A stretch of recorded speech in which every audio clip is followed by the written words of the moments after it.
Authority to build the tramway was granted by the Great Orme Tramways Act of 1898, and construction started in 1901. The tramway was opened in its two stages, the lower section on July 31st, 1902, and the upper on July 8th, 1903.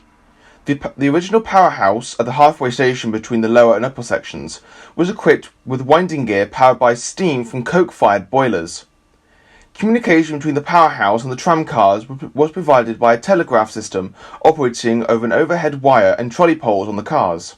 The line was initially provided with 7 cars, 3 freight cars numbered 1 to 3, and 4 passenger cars numbered 4 through 7. We will go over these later.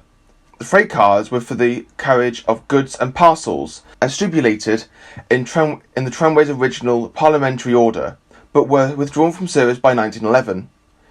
The freight vans were also used to carry coffins for burial at the church on Great Orme. There were 2 methods of using the freight tram cars.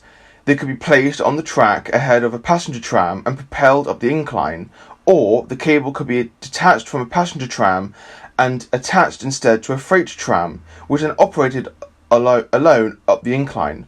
All 7 trams were fitted with coupling that would have allowed the passenger trams to tow the freight trams, but there was no evidence that this type of operation actually ever occurred. The line suffered a serious accident and consequent financial difficulties in the 1930s, resulting in its sale in 1935 to the Great Orme Railway Company.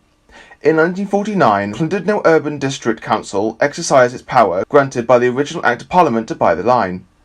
Ownership of the line was since passed to the Aberconwy Borough Council and then the Conwy County Borough Council as a result of local government reorganisations. The original steam power was replaced in 1958 by electronic-powered apparatus. In 1977, the line was reverted to the Great Orme Tramway name that it had carried before its sale in 1935. Between 1999 and 2001, the line received £1 million of funding from the EU, together with a further £1 million from the Heritage Lottery Fund and matching funds from its owner. As a result, in 2001, the entire halfway station, its control room, and its power plant were completely rebuilt and re-equipped. At the same time, the overhead wire telegraph communication system was replaced with an induction loop system.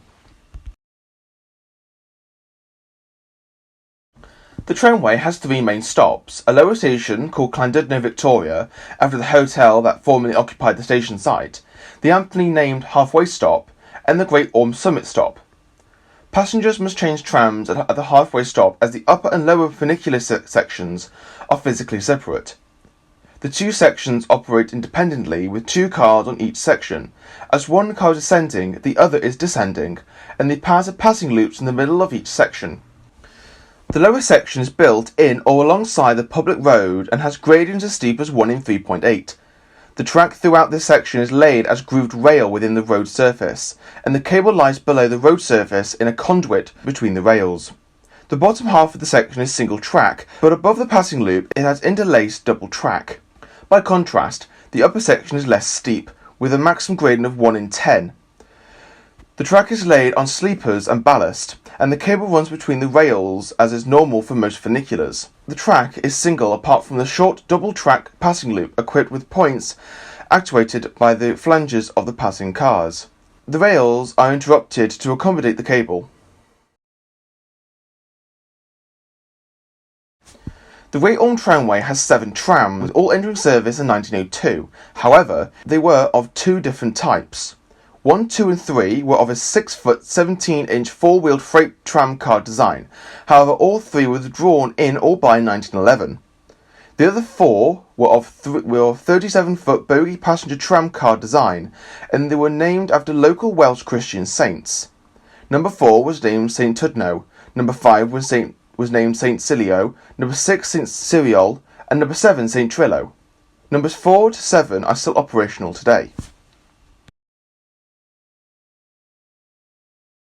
The tramway suffered its only fatal accident on August 23, 1932, when a drawbar failure on car number 4 caused a derailment and subsequent collision with a wall, killing the tram's driver and a 12-year-old passenger. 10 further passengers suffered serious injuries. The failure was apparently caused by the drawbar's manufacture from a steel alloy, which was not suited to this type of use.